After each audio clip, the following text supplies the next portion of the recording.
এটা hero grammar class বাটির সমস্যা, ক্লাস প্লেটটা খাইয়ে গেছে, এর জন্য নতুন ক্লাস প্লেট এনে মোবাইলে ভিজায় রাখছি। ভিজায় রাখলে কাজটা ভালো হয়।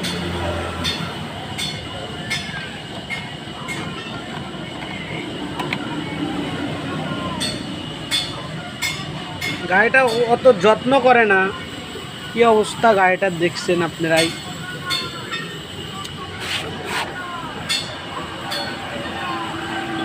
প্রেশার প্লেটগুলো সব নষ্ট হয়ে গেছে, এগুলাও সব নতুন হবে। মাল আনতে গেছে গাড়িওয়ালা, গাড়ি টানে না, তেল বেশি খায়, গাড়ি গুমরায়, অ্যাক্সিলেটার দিলে এগুলা করে, এর জন্য ক্লাস প্লেট সমস্যা আর অন্য অন্য সমস্যা আছে, সব সেরে দেওয়ার চেষ্টা করবো ইনশাল্লাহ। ভিডিওটা ভালো লাগে চ্যানেলটা একটু সাবস্ক্রাইব করে দেবেন ছোট ভাই হিসাবে।